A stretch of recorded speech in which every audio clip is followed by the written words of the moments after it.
Hey, this is Paul Roberts from the Secure Resilient Future Foundation, and you're listening to Firewalls Don't Stop Dragons.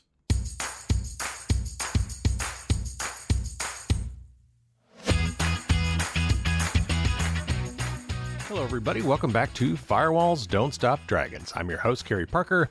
Today, we have episode 449 for October 6th, 2025. And yes, normally we would be doing a news show this week, but I'm on vacation. So I've got so many interviews recorded. I decided to use one of them up to fill in this spot and do 3 interviews in a row. So today we're going to be talking with Paul Roberts, and he is the president and founder of the Secure Resilient Future Foundation, along with several people actually that I have either interviewed or know personally. Chris Wysopal is one of the co-founders. He is also known as Weld Pond. I interviewed him a while back. I know Ladrita Churn. She's on the board as well. And I know her from DEF CON and Cult of the Dead Cow, and Tara Wheeler, who I've briefly met.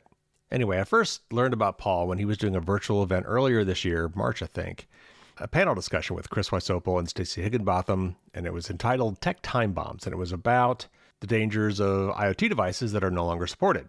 So since I knew both of them and I had interviewed both of them, I talked to them about Paul, and they said, yeah, you should definitely reach out. And I did, and it just honestly took us this long to get this interview together. So today we're going to talk about the problems of abandoned IoT devices and what that means for our security. And you'd think these little cheap devices wouldn't be that big a deal, but it turns out that they are. So real quick, before we get into the interview, a couple lingo bits. First of all, Paul talks about O days. That's the same thing as a 0 day. That's a bug that is not known to the company who created the software, meaning there are 0 days between the time they knew about that bug and the time that it needed to be fixed. We talk about botnets.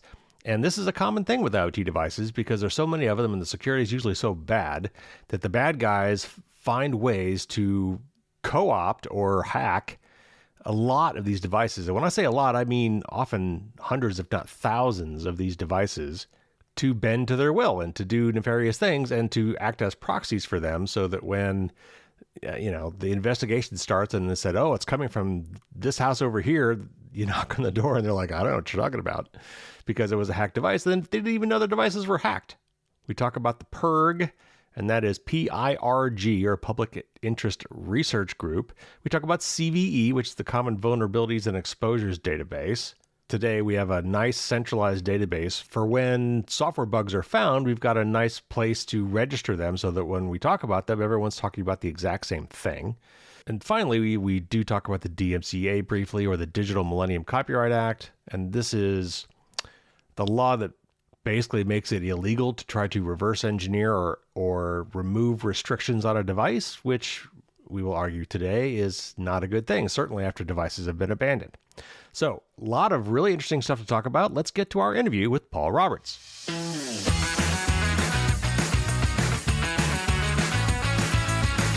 Paul is a respected cybersecurity journalist and editor-in-chief at the Security Ledger. Since 2018, he has spearheaded efforts to organize the information security community to support a right to repair as founder of the group Secure Repairs, and last year he founded the Secure Resilient Future Foundation. Welcome to the show, Paul. Hey, thanks for having me. Well, this is going to be great. I had a great interview with Stacey Higginbotham late last year. We talked about the perils of software tethering when it comes to IoT devices and them being abandoned by their makers. But we kind of focus more on the consumer rights aspects of that. So today I want to talk more about how those devices also pose a security risk, and not just to their owners, but to others as well. Yeah. So why don't you give us some quick background? How did you come to form SRFF, and what is the mission of this group? Well, SRFF grew out of, your intro to me was pretty accurate. SRFF grew out of a group, kind of an informal group I founded back in 2017 or so called Secure Repairs. And that was basically kind of a informal network of cybersecurity pros who supported the right to repair. I got involved in the right to repair movement, and we needed people to show up to state houses and even Congress to kind of defang arguments from manufacturers and industry in general that, oh, if you pass right to repair laws, it's going to be, a cyber apocalypse, that hackers will use the schematic diagrams and the service manuals to hack into devices and steal data and stuff, which, anything about information security, that's not how attacks work. That's not the nature of compromises of IoT infrastructure or anything else. It's not schematic diagrams that are the problem. It's just rampant, endemic, software vulnerabilities, poor quality code, old code, poor configurations and things like that. So secure repairs is ongoing. We continue to be involved in efforts to pass state level and federal right to repair laws. But kind of as the right to repair movement really picked up steam in the sort of 2021, and started passing state laws, the conversation that I was having with other people in the movement was like, okay, this is great. And there's more work to be done here. So even as we pass these personal electronics right to repair laws, or just even more broad scoped right to repair laws, there are still impediments to device owners to be able to maintain, repair, service, and, get the maximum useful life out of these personal electronics that they bought. And those have to do with the realities of the modern IoT marketplace, and the realities of the software industry. And that more changes were needed. They were kind of outside of the scope of just right to repair. These were sort of a wide range of smart cyber policies, and that we needed to, as a community, an information security community, kind of advocate for those policies. Not just by showing up and being an expert on at a hearing in Congress or in some state house, but more actively advocate. And so that was the birth of Secure Resilient Future Foundation. So we're a 501c4 nonprofit, which means donations to us are not tax deductible, but we can put forward policies. We can advocate for the passage of policies and quote unquote lobby without violating, our tax exempt status. So that was the origin of it. I stood it up with some really great cybersecurity, right to repair, and sustainability focused folks. Chris Wysopal, who's at Veracode. Weld Pond, Dan Gear, CISO at InQtel, Tara Wheeler, Tara's Red Queen, since Red Queen, so she's no longer on the board. She was on for our first year, but was really vital in getting us off the ground. Ladrina Churn, who's and then like Nathan Proctor and Kevin O'Reilly both worked very high up in PERG on the right to repair campaign. John Bumstead, who does Roadkill Inc., does refurbishing, device refurbishing. Really just so pulled together sort of a group, cyber, but also right to repair and kind of public advocacy and sustainability, refurbishing, that type of thing. And it's been a great group. So that was kind of that we stood it up in 2024 and we hit the ground running. Well, there are literally billions of IoT devices connected. And I mean that literally. I mean, I think it's probably tens of billions at this point for sure that are connected to the internet. And manufacturers have been cranking out internet-enabled features like crazy, right? It's the next reason to get you to buy a new version of something that's probably working just fine. but this one's internet connected now. You can control it with your app. And of course, the push for AI features is just making it that much worse. Yeah. Now, you've had a few panel discussions recently, one of which I saw, that referred to these devices as tech time bombs. So why are vulnerable IoT devices so dangerous? And why do the risks go beyond the owner of that device?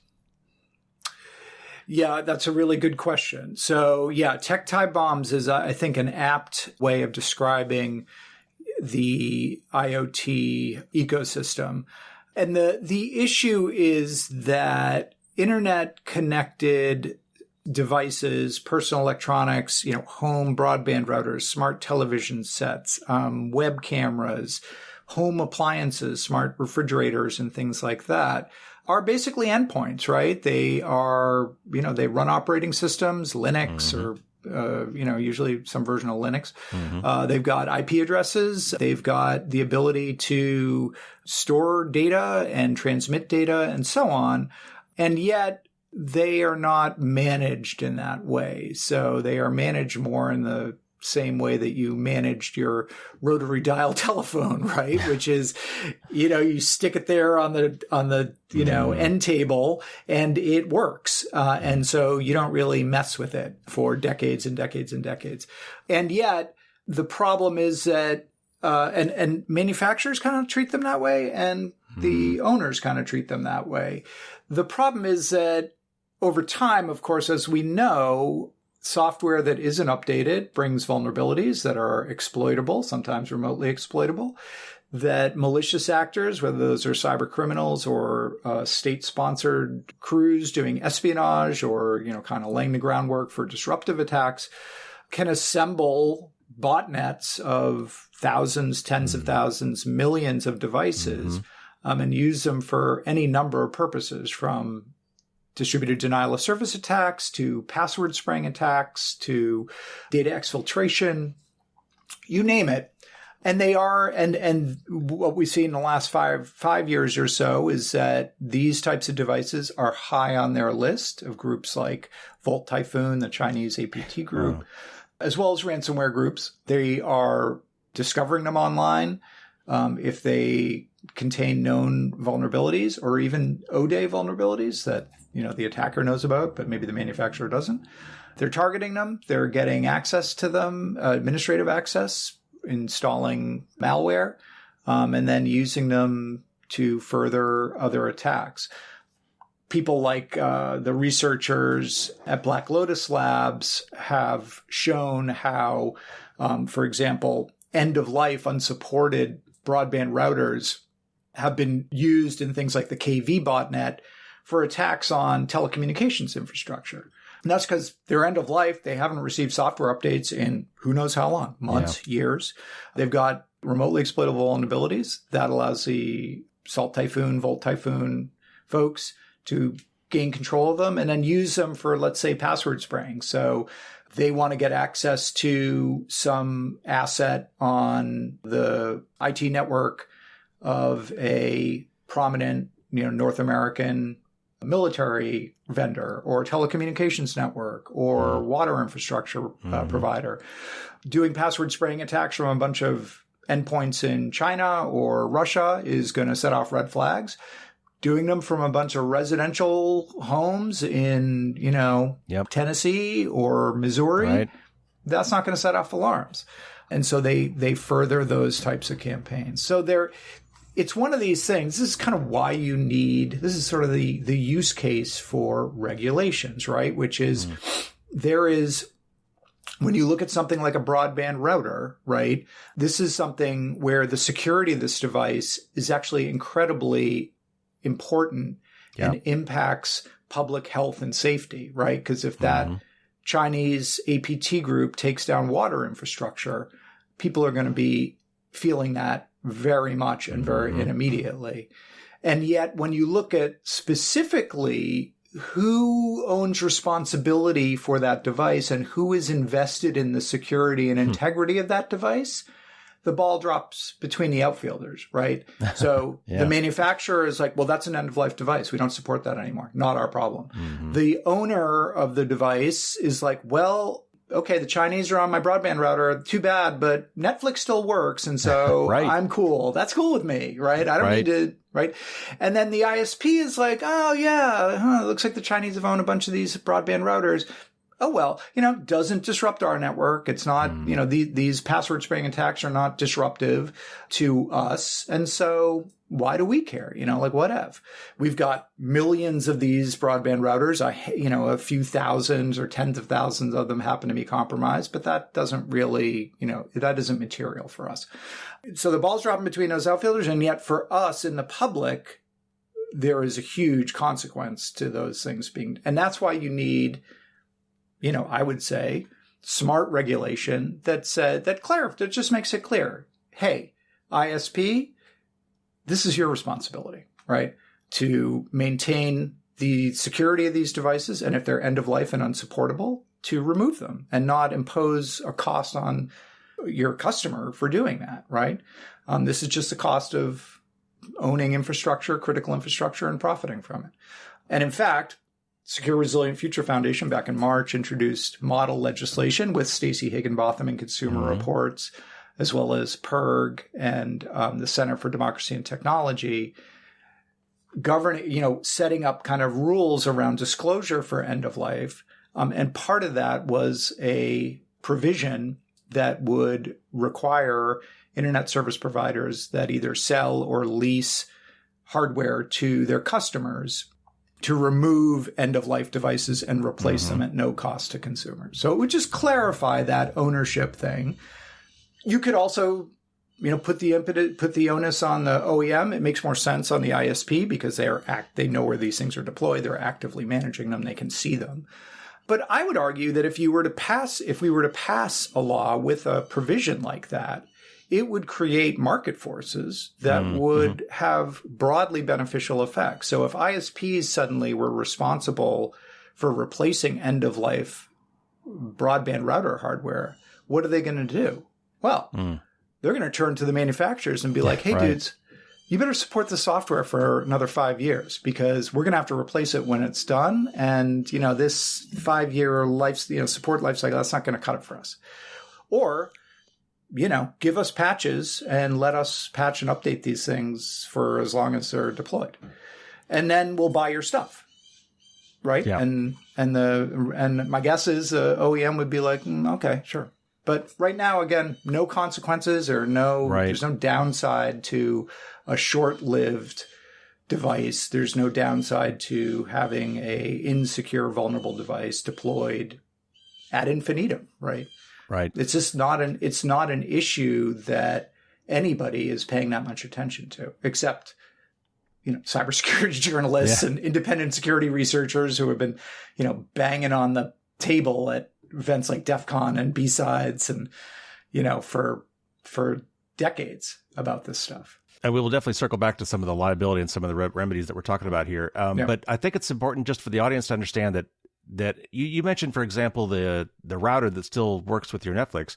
It's not even that the consumer knows this is going on. More than likely, they probably have no clue because these devices keep functioning as they normally would. They might be a little slower, maybe, but otherwise they don't notice any difference. So they don't even know that they're being compromised, and yet their house or their devices in their house are being used as proxies for these attacks on other things, and they're not even aware of it. And these are real things, by the way. These are not just hypothetical things. For example, there are actually been real harms that have been like this. The Mirai botnet that took down, I think it was Dyn DNS and other things. I think those were mostly DVRs that were compromised. There have been cases where routers have been compromised. There was the classic case of the casino being hacked because the smart thermometer in the fish tank got hacked, right? I mean, these are not theoretical. These have actually happened.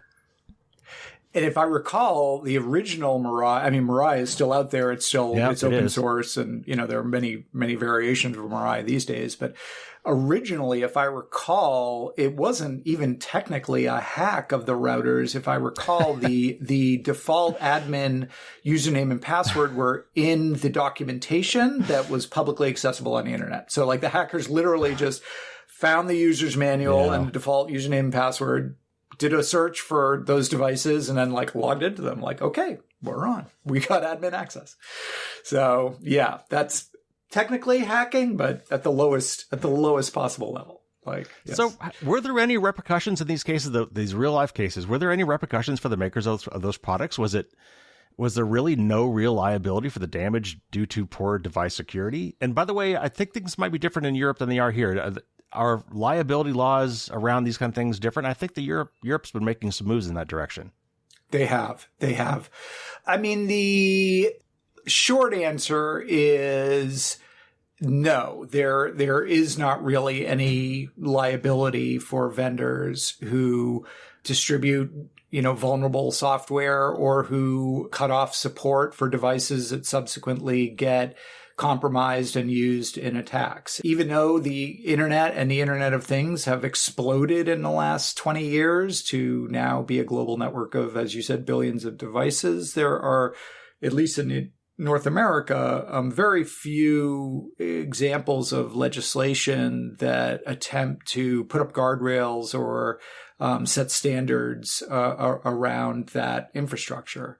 It would kind of be like if we were all, driving around in our, 300 or 400 million vehicles here in the United States on roads where there were no standards for road safety, no guardrails, no standards on how wide roads needed to be, or, grades, or how they were paved, or anything like that. Seatbelts, ABS. Seatbelts, lane lines, nothing. It was just a kind of like, hey, cars are so cool. Look at what this car can do. And, the result of that, as we all know, would be huge numbers of deaths and accidents because of this, just the lack of control. And I mean, I think that's very appropriate analogy for what the tech infrastructure looks like now, which is, tons of innovation. Yes, very cool capabilities, especially evolving capabilities, but also total chaos from a kind of security and privacy perspective. Yeah. Well, I mean, I'm not a liability legal expert, but it really seems to be our product liability. But it really seems to me this is like one of the few areas that just doesn't have any. Like everything else, if you design a coffee cup that leaks, you'll be sued out of existence, right? I mean, yes, right. But for whatever reason, these things there's the things we sign away on when we click to open these things that said there's zero liability, use as is, and somehow that just washes everything clean. Yes, the amazing end user license agreements, right? Where you basically, are trying to use the product that you just purchased, but first have to sign away your rights to your data and to security and liability for them. I mean, it is crazy. It is crazy. But, there are many other parts of our economy where, again, technology innovation and, new markets and new types of products and services have blossomed absent any kind of regulatory structure. But in general, those periods are short-lived, and that we historically, at least in the last century or century and a half, have, responded to those tech evolutions, whether that's radio and television or aviation or automotive, with structure and rules to help promote safety, public safety, and well-being. And I think, it's been, depending on when you want to designate the start line, 3 decades or more of this tech revolution. And I do think we're getting to the point now where there is starting to be a consensus that we need guardrails. We need to start really advocating for the public good. I mean, I was talking to a state senator this week on automotive right to repair. And he was like, well, what is, what, and I was like, kind of what's going on here? What's the issue here? And I was like, well, for one thing, every hour that you drive your smart car, it is generating around 25 gigabits of data. We don't know exactly what that data is. We know that it's being sent to the manufacturer, but we have no idea what data is in it, what they're doing with it, whether they're monetizing it, they have a huge amount of information specific to you. And that is because, the United States, we talk about Europe, but the United States is the only industrialized nation without a data privacy law, without a clear law saying that car data that driver generates belongs to the driver, and they own it, they control it, they have rights to it, and that you cannot exploit. But we have not clarified that yet. From a legal perspective, it's an unclear area of the law, and the result is exploitation. I always go back to the fact that I think that we would get a lot further in this country with privacy laws if we first mandated transparency. Because I don't think a lot of people really know, by design, don't know what's going on. We don't know what's being collected. We don't know how it's being used. If we can't control it, if we could at least expose it, I think that would get a lot more people on board with following up with privacy laws. So I've always been a big transparency advocate, and I think we're missing that. And I think it would be a great first step if we can't get the rest of it done. If nothing else, transparency, right? Just allowing the public, consumers, to understand, what it is that they're buying, what the conditions on that are. And that was part of this end of life legislation that we introduced back in March. The gist of that proposed model legislation was simply about disclosure. If you buy a smart product, if you buy a internet connected product or a software powered product, the vendor should have to disclose to you before you purchase it how long they will be supporting that software. And when they end support, what will happen to that device? Will it basically keep working fine? Will certain features break, but others will continue working? Or will the whole device just be bricked and stop functioning altogether? And then consumers with that information, that kind of transparency, right, can sit there at Best Buy or on Amazon or wherever they're buying and say, okay, here are two competing products. This one costs a little bit more, but I get an extra 3 or 4 years of software support. Or, when this one ends software support, these features are going to stop working. When this one ends software support, fewer features. Those are the types of decisions that consumers should be able to make informed decisions about. And I feel like if consumers could make informed decisions like that, it would be a market force that would shape vendor behavior, both how long they're supporting, how they design these things. Absent any transparency, any accountability, any knowledge on the part of consumers, you're creating certainly an environment in which manufacturers are incentivized to sell as little as they can for as much as they can, right? So 3 years of software support, after which if we want to brick the product and force you to buy another one or take it to your, landfill, we can do that. And why would we not? Because selling new products is great for our bottom line. So. Yeah, right. Yeah, in a lot of ways, I don't want to be an apologist, but I don't always blame the companies for doing this because public companies have shareholders that demand the value. And if that money's sitting on the table, they're almost have a fiduciary responsibility to pick it up. And so I know a lot of people don't like regulations, but I always say that there's no game worth playing that doesn't have rules and a referee to enforce them. I mean, what fun is a game if you can cheat all the time, right? So there needs to be a level playing field. We need to have some basic rules. And that actually helps for a real true free market to function is transparency. And so consumers have to be educated on the values of product A versus product B, or the competition doesn't work. Right. Yeah, look at the automotive industry. The automotive industry spent much of the 20th century fighting efforts to mandate security for automobiles, things like seatbelt requirements and safe design requirements. And they were very effective for decades, basically arguing, no, all these deaths are because of driver error and poor road conditions. They have nothing to do with the design of the car, nothing to do, even though, you have gas tanks exploding and low speed rear end collisions and things like that. The classic Pinto. Pinto, right, exactly. And eventually, kind of the truth came out through lawsuits and books like Unsafe at Any Speed. Laws were passed, the Automotive Safety Act in the mid 60s.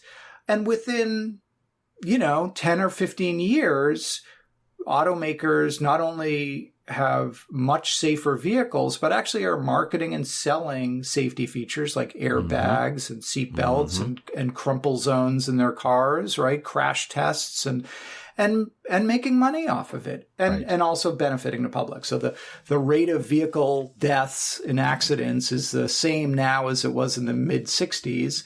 And even though the population of vehicles has tripled and the population of the country has nearly tripled. So, it's a much safer to, drive a car and God forbid you're in an accident, you're much more likely to walk away from it than you were back then. And that is not because car makers suddenly landed on safety as something that they could make money on. It's because they were basically forced to do what they didn't want to do and then found a way to make it, profitable and beneficial to their brand. And could the same thing happen with cybersecurity? Of course. Why not? Yeah. Why wouldn't it? In fact, I think it would. But we need policymakers to be hearing the right information, accurate information, making intelligent decisions. And, I hate to say this, but putting the needs and priorities of their constituents over those of, large corporations. So you mentioned the right to repair, and I know this is obviously something that's been close to your heart. So how does the right to repair movement dovetail with improving IoT security? And would it make sense, for example, to have a law that would allow for reverse engineering of software or breaking the DRM on any product after it's been officially end of life? So I think these two things can go together and complement each other. Yes. So I got into the right to repair movement back in 2016, 2017. Around then, I had been publishing Security Ledger for about 5 years. At that point, it is IoT focused cybersecurity publication. And when you're writing about something like IoT security, like day after day after day for years, it's a little bit like the Matrix. Like, you start to be able to see see patterns, right? The ones and zeros, like, blonde, brunette. It's a little bit like that. And what I started to sort of see over time was this movement by vendor, first of all, the lack of transparency around the structure and makeup of IoT products, that they were just rife with vulnerabilities, being pushed out to the consumers, like highly vulnerable, highly insecure. But that really didn't matter to the vendor. There was really very little accountability. Vendors didn't have bug bounty programs. They didn't have programs to interact with security researchers who might find flaws. Security was just total non-issue to them. Right. So I saw that. And then over time, what I started to kind of recognize was the way these connected device ecosystems were really locking out owners, really kind of, they were walled gardens, yes, with this goal of, high value services and quote unquote security, but effectively they were just kind of depriving owners of basic rights of ownership, maintenance and repair and upkeep and so on. And I started kind of writing about that stuff. I talked to Nathan Proctor, who lives in the next town over from me here in greater Boston area, from PERG, about the right to repair movement, which was kind of in its early days. I did a conference back then called Security of Things, and I actually invited Cory Doctorow to be my keynote speaker. Cory hadn't coined the term enshittification back then, but he was talking about this very same, which is why I invited him, because I just was, doing searches online. Obviously, I came across Cory's stuff and was like, like this guy, right, exactly. Kind of talking about this evolution. And that just got me into the right to repair movement. The problem back then was, as Nathan was saying, we're going into these hearings. The vendors are coming forward and saying, if you pass this law, it's going to be, Armageddon and open season for hackers, and your state is going to be a mecca for hackers. And I was just like, no, let's get some real cybersecurity experts in here to just, disabuse them of these false notions. But it did strike me that, that transparent systems generally are more secure, that there is not security in obscurity, as we've been saying in the InfoSec community for decades. There's no security in obscurity. Black boxes are not secure by virtue of the fact that they're black boxes. Why? Right. Well, bad actors are extremely determined and well-resourced. They are going to hack into your black box, and they're going to figure out how it works and how to compromise it, even if to you as a consumer who has no incentive to hack the device, you don't know how it works. So that obscurity is illusionary, or the security is illusionary. And that we needed some clear guidelines around, especially as devices get older. And I should say, actually, in the very first Security of Things conference I held, which I think was in 2014, Dan Geer was my keynote. And Dan Geer's keynote back in 2014 was about end-of-life IoT devices. And he was basically saying, what happens when these devices die? What happens when support ends for them? And Dan's proposal was we should either kill them, take them offline, so they are no longer, useful assets, or we should open source the software and let the community of customers support them. And that stuck in my head. And then by, 2016 or 2017, I was sort of thinking, how do we we implement some of these ideas, because they're really important. And I do think that we have a system right now that is very oriented towards prioritizes protecting the rights of copyright holders, and under the Digital Millennium Copyright Act, obviously preventing piracy, of course, of digital media and so forth. Mm-hmm. Yes. But this whole issue of, well, what happens when a vendor abandons a product, and yet it is still out there, it's still being used. What do we do from a public health standpoint to make sure that that product still remains secure and stable? And we have not made any effort to really answer that question. With other types of products, right, mechanical products and so on, there's clearer kind of guidelines and history there. But with software-driven products, not at all. So the right to repair thing for me was really about just understanding the cybersecurity implications of a population of billions of vulnerable, unpatchable devices, and trying to sort of think, well, what are some things that we can do as a society and an economy to protect ourselves from the risks that these devices pose? It's a super basic question for a tech-bound economy like ours, and yet very few people are talking about it.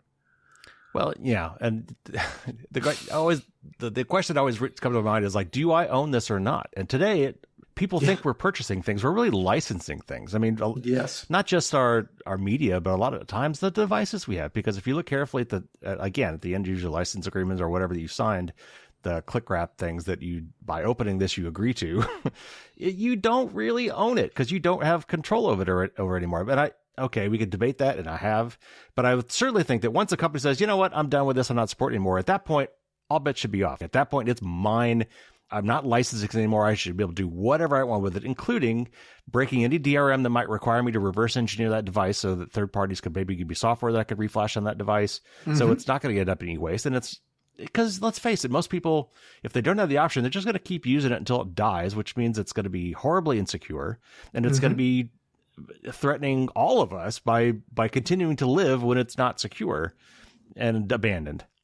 That's right. And when you think about how many of the devices these days, the smart devices, not only have always-on internet connections, but also have microphones and cameras attached to them, right? These are not so low-key surveillance devices that might be living in your home or your business or public buildings. Yeah. And I mean, I'm not a lawyer, #not a lawyer, but my understanding is copyright law is about rights, but also responsibilities. And that, as I understand it, once you have abandoned a product, no longer selling it, maintaining it, the copyright is no longer valid, right? Like if it is a product that you have walked away from and no longer abandoned, then it is no longer bound by those copyright laws. But again, we have not worked through this issue. So those arguments still give people pause when they're looking to do things like, hey, I want to be able to continue to maintain and patch and update this device, but they are hamstrung by things like DMCA Section 1201 right. and prevented from doing that. Yes, there are exemptions, but, it is a huge impediment to us being able to maintain the devices in our homes and businesses and so on. And not just that, but also for security researchers to find bugs in these devices that are independent third parties that are not, part of the company, right? Having independent verification of those things is good too. And a lot of times these same things get in the way of that as well. So I know you at Stacy have supported regulations to require, we've talked about them, device manufacturers to declare, minimum support dates for packaging or on the packaging, and to notify customers when that date is coming up, when they're finally going to pull the plug. But I want to dig a little deeper on that. Would this require, for example, users to register the devices so they have some way to be notified? Have we thought about perhaps even having some sort of technical standard that would allow a device to self-report that it's at end-of-life status? I would think that open all sorts of doors for things like your router to disconnected from the internet, for example, or you mentioned the ISP being knowing that a device is no longer there. Otherwise, how would you know? Right. Right. So really good question. The model legislation as written is really more about packaging and disclosure. So, on the packaging, if you were to buy it from in a Best Buy, or the landing page, if you were to buy it from Amazon or whatever, would need to have a clear declaration of software support, period, and so on. However, the law does also talk about notifying consumers. But I mean, the reality is this already happens with countless products, non-personal electronics products, whether it is, you're posting notice on your website, whether you're publishing a notice in a, prominent, online publication, whether you have an email from the customer when they purchased it or they registered the product for support purposes. That's how basically the notification would work. It is not going to require companies to be able to prove like we contacted successfully every person who bought this product, because obviously people resell products too. So the person who actually owns this device may not be the same person who bought it from you. Right. But it basically just sets a standard for companies to say, this is what's expected of you, to be transparent and declare, whether it's on your website, it could be a federal website or a state website that aggregates these. I mean, you would imagine if all vendors were required to do this, you could see the federal government or even state government setting up portals basically to clearinghouses to receive these messages. Residents of that state or U.S. residents could sign up for notifications and, designate which products they're tracking. And I mean, there's so many. Getting information out to people there are many, many different ways to do it these days. That is not an obstacle. It certainly is cited as an obstacle by manufacturers, but that's just kind of an excuse. Well, as an engineer, I can't help but think of engineering solutions to things like this. So what I want at the end of the day, I want every one of my IoT devices to have a standard query that it will respond to that is well known. Simple REST protocol thing that says, tell me about yourself. And I want to know your make, your model, what software version you're running, when you're going to expire. Those three things, honestly, would be sufficient. An SBOM would be great. Software bill of materials would be nice if I could query that too. But just having those materials so that I could tell my router, you know what, I want to, first of all, poll my home, tell me all the devices I have. Because you can look at IP addresses, but some of the names are funny and it's hard to tell what devices are what.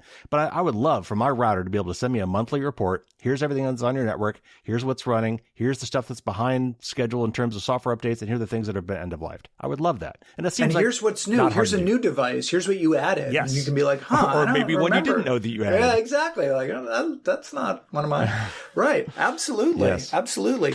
And to require some kind of openness, I mean, what we have now, as you know, is a very kind of balkanized, siloed marketplace of, there's the Amazon ecosystem, the Google ecosystem, the Apple ecosystem, and they're all just trying to get people into their little balkanized state.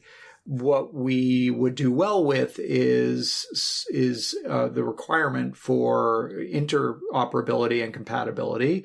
So I can buy an Apple product, or a Samsung product, connect it to my Home Assistant, and manage it that way, an open source product, or connect it to this other vendor's product and manage it that way, and not have these kind of walled gardens and islands of products that just create complexity, that add costs for consumers, and I would argue increase the likelihood of having either invisible or unpatched, unsupported devices lingering on, home networks, business networks, and so on. I mean, just that siloed, balkanized ecosystem is one that promotes inconsistency and chaos, and that is very attractive to malicious actors. That creates a lot of opportunities for them. So, So could we imagine a law that just said, you make a smart product, it just it needs to be able to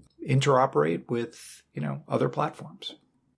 All right, so I want to go back to one thing you mentioned about one of the laws that was proposed was having putting the onus on an ISP to look out for devices on networks that are no longer supported.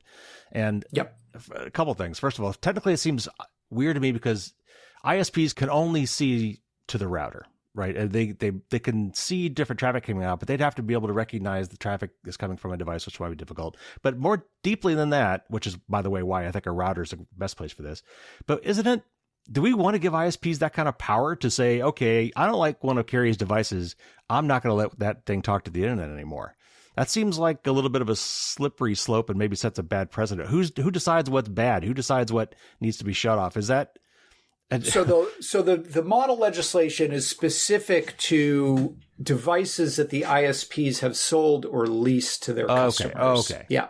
So it's not just any device in my home, but like their modem or their router. That's right. Okay. Their modem or their router. Because right now, again, there is no law that says that, an ISP that leases or sells a router to a customer and then that router loses support, that they have any obligation to do anything about it, even though, they sold it to them. So it's really just more saying, hey, that this device is out there because you sold it to the customer, and you obviously can, if it's a router, you can see that it's still being used, it's still actively used. Sure, that makes sense. And even if it isn't, if it's end of life and no longer supportable, let's, like as Dan said, let's take it off the internet here and you replace it, but don't put the cost burden on we're going to replace it and you're going to pay us $250 to replace it. You're going to own that cost. Right. Send the customer a new router to replace the end of life one, take the other one back and responsibly recycle it or whatever, flash some new firmware onto it and do something else with it. So that's all it says. It does not say ISPs get to be the gatekeeper for home networks or the internet in general. Or bouncer, maybe. it just adds a little codicil to their, like, yes, you can sell and lease hardware to your customers, absolutely, but there are responsibilities that go along with that, right? And one of them is to help us maintain an active, supportable, secure ecosystem of devices. And these home routers are key because, as you said, they're the gateway to home networks and small business networks, and highly valuable, highly sought after targets for malicious actors. So I do think it would have a outsized impact in terms of security if we were to do something like that. There are a lot of groups that are working, thankfully, to improve the situation, yours being one of them. What are some of the other groups right now working on IoT security? And what are some of the most promising campaigns for improving our security and resilience? Like, I know NIST is involved with some of these things. The White House has put out some directives for like things that they purchase, which hopefully will affect the market. What are some other things that might be going on right now that are trying to make the IoT security world better? Yeah, well, obviously, in the last 2 or 3 years, we've seen CISA, the Cybersecurity and Infrastructure Security Agency, doing a lot of really valuable work around this, whether that's advocating for, or actually requiring, in some cases, software bills and materials for contractors who are doing business with the federal government. So that's, an ingredients list for the software and services that you're consuming, putting forth guidelines for software consumers to kind of push back on vendors and require higher standards. Because that's the other piece of this. We can regulate too, but an even easier way to affect better outcomes from vendors is for market pressures, for customers to be saying, hey, I looked at your SBOM. You got a 20-year-old, Python library in here that has, 29 or 10 criticality CVEs in it. I need you to update that before we're going to deploy this product. That would be great. But again, that type of transparency doesn't exist right now. So that would be one. Some of the organizations, we're familiar with, groups like Electronic Frontier Foundation that have been working for decades on things like DMCA reform. And that's a super important thing for the cybersecurity community to liberate itself, for us to be able to, look into and understand what's going on in these devices that we all rely on. Right now, in theory, there is an exemption, DMCA exemption for cybersecurity, for security research. but that has to be renewed every 3 years. And I do think that there's a shadow that hangs over. And I don't know if you feel this way too. There is always a shadow hanging over independent security researchers' concern about, am I violating, the copyright law by doing this research? Am I going to get sued or get a cease and desist? And, it's an impediment. So there's that. I would say other groups, a really interesting group that I think is worth looking at is this new Fulu Foundation that Louis Rossman started that we have definitely talked to and coordinated with, but they're really looking at promoting ownership rights. Again, this gets to DMCA stuff as well, but really looking to push back on efforts by vendors to kill off electronic products, to shut down access to things like Home Assistant and, really discourage interoperability or repairability and sustainability. So Fulu Foundation is super interesting. What else? Free Software Foundation, another really important and Software Freedom Conservancy are groups that are working on some of these issues. What about USPIRG, the Public Interest Research Group, I believe? Yes. Yeah. So, PIRG works on a wide range of issues. This was Ralph Nader's group originally. Okay. And yes. So long history in public advocacy, and they are a driving force in the right to repair movement. On the, cybersecurity stuff, PIRG is not quite, that's not one of their, they don't really have a dog in the cybersecurity fight. They definitely are supportive of greater transparency and product accessibility and things like that, but they don't have positions that are specific to cybersecurity. It's outside of the kind of overlap with, right to repair. So that's PIRG. So another group that I would point to is the Institute for Security and Technology, IST. And this is a group of folks who have a background in public policy and also cybersecurity. Actually, one of my good friends is a expert in residence there, Josh Corman, and he's focused on public safety and resilience at IST. Josh, in particular, really focused right now on cyber threats to critical infrastructure like power distribution and water. He is super concerned that, there could be... We've interviewed him a couple times. He's doing some great work. Really great work. The IST more generally is doing some really interesting, policy and advocacy work around, these days, a lot around AI, including, national security and AI-based cyber risks, as well as AI supply chain stuff, securing that. They've got a whole task force on ransomware, and again, all the work they're doing with critical infrastructure. So Institute for Security and Technology is another one that I would point to and say they're doing some really interesting stuff. Yeah. All right. Well, one more, again, as an engineer, but it's hard for me to avoid these solutions. But, I know, like, for example, NIST has recently put out some new standards for secure protocols for low power, low compute devices like IoT, where they've actually come up with some encryption standards that work well on really cheap and low power processors, which are, of course, in all of these things. And it turns out, even though there's tons of these products, under the covers, a lot of them actually are using the same CPUs that are probably reusing the same open source libraries because they're free and open source.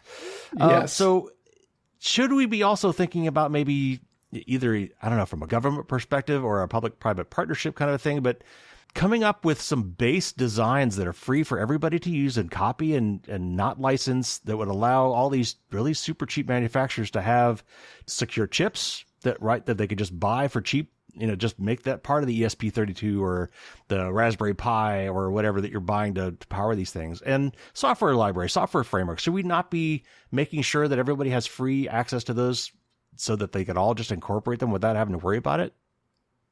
Yes. No,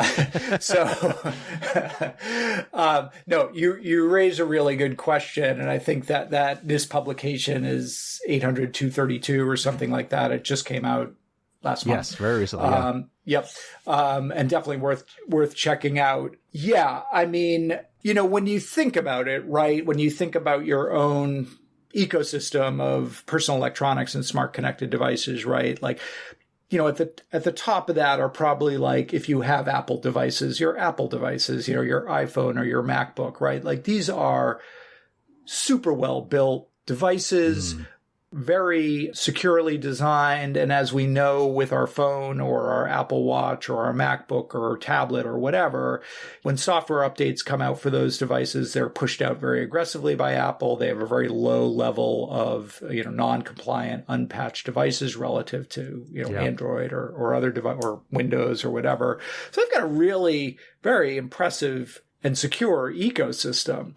As we know, Apple has not been, I mean, they've changed their tune in the last few years, but have also generally been opposed to things like right to repair, though they are kind of coming around on that. But I mean, when you look at that and you think like, well, why don't all of my devices, why can't all of our IoT ecosystems have a similar kind of standard for timely patching, kind of transparent and accessible way to get updates out and keep devices patched? And then, of course, secure development and design of those devices as well. Maybe more costly, so the unit price may go up, and yet from a data privacy and security and resilience standpoint, these devices will be far, far better than the disposable tech, really low quality, whether it's a webcam or a smartphone or whatever that you may buy.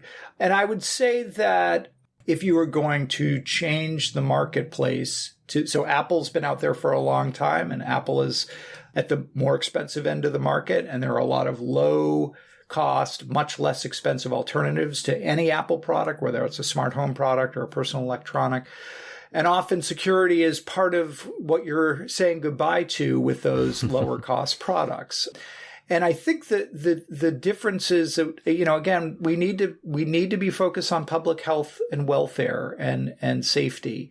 And I think that the message to the marketplace needs to be, security and data privacy can no longer be a feature, a premium feature, right? Sure. Yeah, they need to be any more than safety is a premium feature for an automobile that you buy or an airplane that you fly in. It is just required, or a building that you walk into, right? It's like, imagine if there were no structural engineers, right? And like every day you opened your news feed and 3 buildings collapsed in Los Angeles and 2 buildings collapsed in Boston, and the whole conversation was like, oh, but if you make us have, requirements, we're not going to be able to do all these really cool things with these buildings. Like, look at how this, it's just like, no.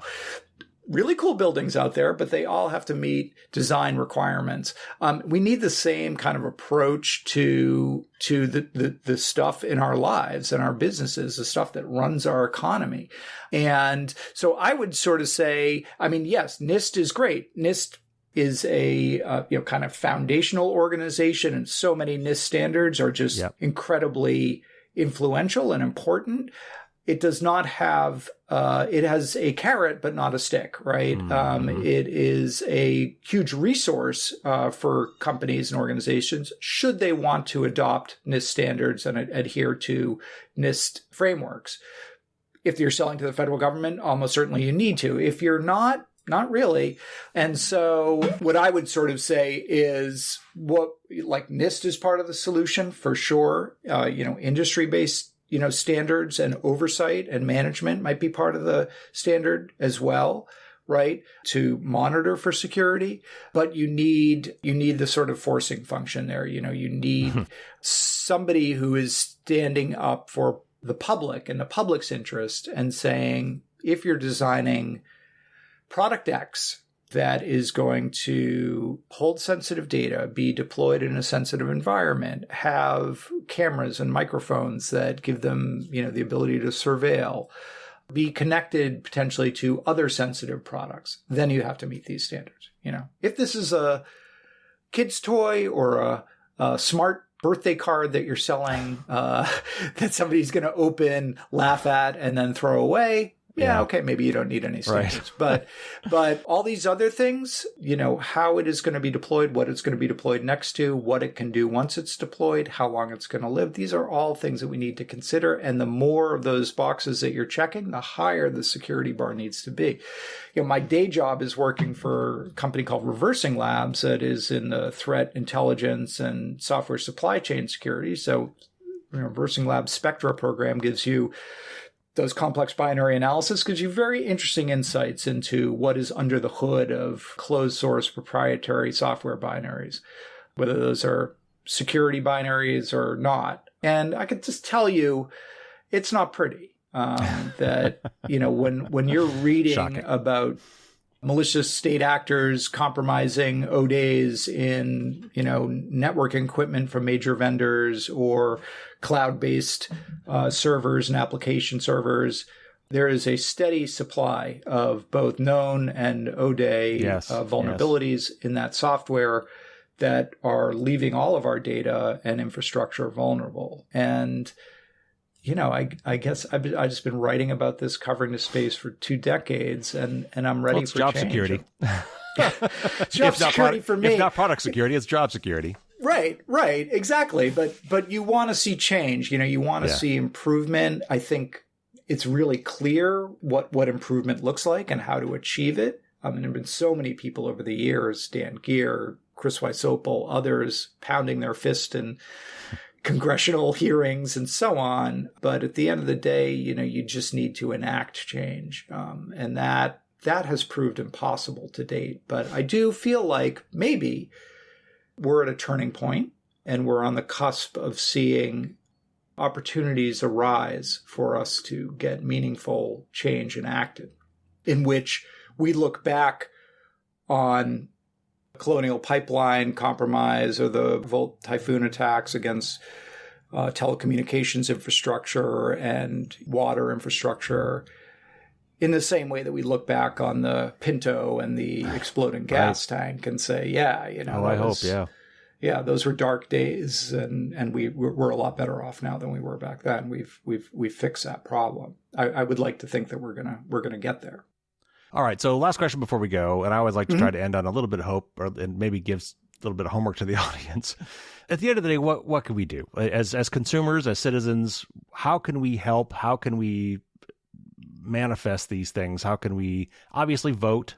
Maybe buy products that are known to be more secure. But if you just happen to have any recommendations for how we could buy secure IoT products today without the transparency we need, what can we do?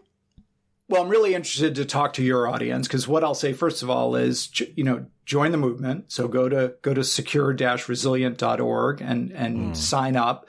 Let us know you're interested. And, if you're in a position to make a donation, make a donation.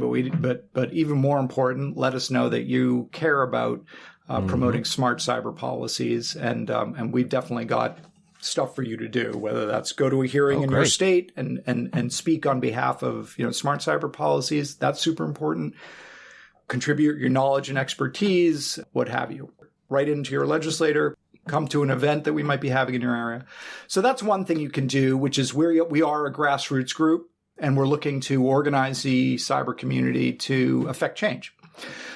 In the larger question, I took my inspiration from just my work with the Right to Repair movement, right? Which if you step back and look at it, should not have been successful, right? You're talking about PERG and the Repair Coalition and iFixit and a few other groups, Fix-It clinics, and with very, limited resources, taking on literally multi-trillion-dollar corporation, Apple, Samsung, Microsoft, Google, John Deere, right? With literally limitless amounts of money to buy lobbyists and get the ear of Congress people and state representatives and what have you. And yet, in the last 3 years, we've seen 6 states pass very progressively more and more toothy, comprehensive right to repair legislation. So they lost and we won. And you're actually seeing vendors like Google and Microsoft and Apple really change, and Samsung, change their position on repairability for the devices, for the new devices that they're making them more repairable, because they realize, like, we're not going to win this fight. We're on the wrong side of this. You know, a state like Massachusetts in 2020, we had a automotive right to repair telematics bill that gave owners right to the access to telematics data from their cars.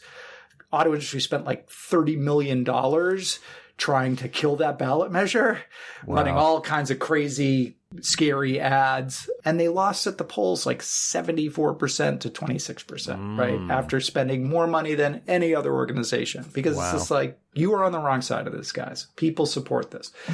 So that inspired me. I will say cybersecurity issues are a little more abstract than right to repair. Right.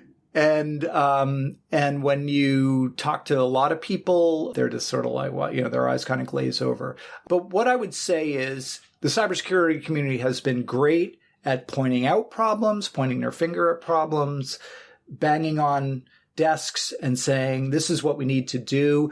We have been less good at doing what it actually takes and what I've seen the right to repair movement do, which is going down into the trenches, talking to legislators, going to hearings, putting forward legislation and promoting it, and just doing kind of the hard work of getting legislation across the line. And it can take years, and it can take multiple iterations, many defeats before you score a victory. Sure. But the process is important. You learn a lot in the process of doing that. And eventually, I feel like if you're on the right side of history, you're going to be victorious. And that's what Secure Resilient Future Foundation was about. I'd say most of the cybersecurity groups, nonprofits that have been set up over the years are C3s. They're educational groups. It's great. Donations tax deductible. They can do information, public information stuff, very important. However, they can't advocate for policy. They can't get involved in political fights. Right. We need groups that can, like mine, that can take the gloves off and go into the trenches and fight the fight that needs to be fought to get the right policies enacted. So I would just urge your listeners, get off the couch if you want to see a better, brighter future for us in terms of InfoSec and cybersecurity and the security of all the stuff that you have and your kids have and your community has. We need to win these battles. And there is a lot of money aligned against us, for sure. So it's going to take a lot of work. Well, Paul, thank you so much for fighting that good fight. I hope my audience will help you do that. I know I will. And it's been great talking to you. Thanks for coming on the show. Carrie, I really appreciate it. I'm a big fan, and thank you so much for having me on.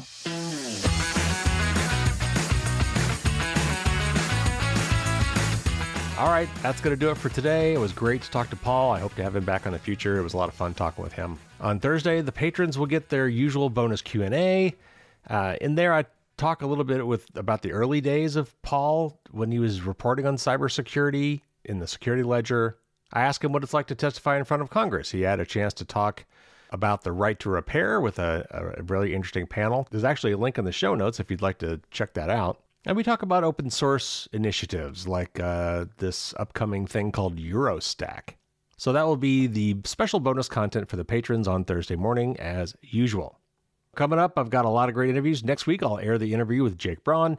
He is from the White House Cybersecurity Office, and we're going to be talking about his project called DEF CON Franklin, named after Ben Franklin, for reasons you will have to tune in to find out. But it's about making sure we shore up our critical infrastructure, in particular water facilities. Then we will have a catch-up news show. There'll probably be lots of stuff to talk about. And then later on this year, we've got interviews with Eamon McGuire, who is the head of AI at Proton. I've got a panel discussion with some folks at the Cyber Resilience Corps. And then I've got what should be a really fun episode talking with 3 people from Consumer Reports. They'll be helping out with my best and worst gift guide for 2025. And then finally, we're going to talk to a couple folks from Frack Magazine. That's a hacker magazine. They're celebrating their 40th anniversary this year. So that should be a lot of fun. And honestly, that's pretty much going to get us through the end of this year. Yeah, it's not that far away. But never fear, I've got several interviews already lined up for January and February. You're not going to want to miss them. So, hey, if you haven't subscribed, do that now. All right, that's going to do it. Take care, everybody. Stay safe out there. And until next time, as always, don't get caught with your drawbridge down.